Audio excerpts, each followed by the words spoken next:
raha atao zany ka tsotsotra anatin'ny telo efatrandro anatin'ny herinandro eo vao tafandalo amin'ny dabapako rehetrarehetra manerana Antananarivo ny camion samy va. Raha iteny fotsiny aminareo hoe tanatin'ny volana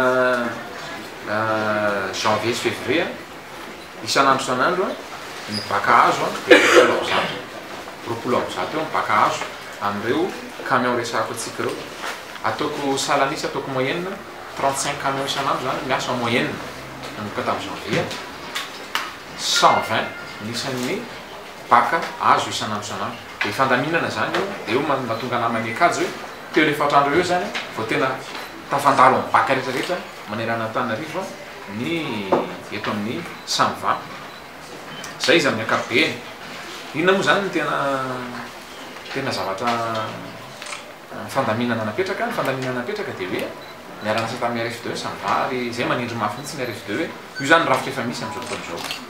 Rafitra efa misy io mety tsy tomombana io amin'ny fikarakarana, mety tsy tomombana io amin'ny fomba fiasa, mety tsy tomombana io amin'ny isany. Fa io aloha ny rafitra misy dia miezaka ny Samva miara-miasa akaiky amin'ireo RF2 ireo. Zavatra mitranga matetika dia izao hoe manao fotoana ny Samva sy ny RF2 amin'ny sifika hatramin'ny 4 arivo eo. Rehefa manana olana izay ara-teknika, ho avy mitsika miresaka vola rehefa eo.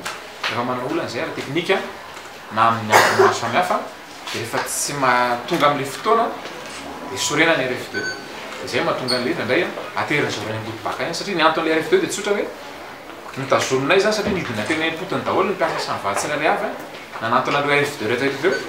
Dia rehefa anakeny zay dia nanao fotoana dia fahita efa nisakanana zareo aza aterina ny ambody baka zany io fako io aloha alainay eny amoron-dalana.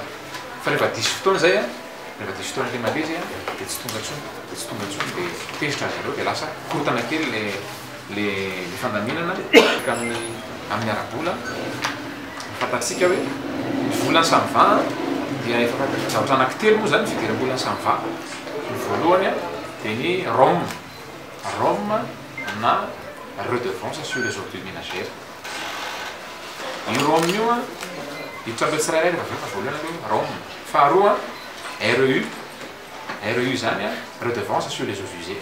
Ary ny fahatelo dia pipa na ireo programme de gestion publique avy any amin'ny ministère de tutelle. Ireo zany fidiram-bola verina amin'ilay voalohany Rome ny lehibe indrindra redevance sur les ordures ménagères. Io zany no avy any amin'ny commune urbaine Antananarivo. Io dia azonay avy amin'ny etratrano na FBB. Ny commune zany no mizara ny rôle momba ny etratrano dia avy eo izy isam-pahambola anatin'io etratrano io alefa aty amin'ny Samva. Ny zava-dehibe dia izao hatramin'izay na Samva sy na CUA dia nanomboka tamin'ny volana février ity zay vao nalefa manontolo nanomboka tamin'ny volana février teo hatramin'ny tantarany ireo anankoroa ireo zay vao nalefa manontolo aty amin'ny Samva io Rome io.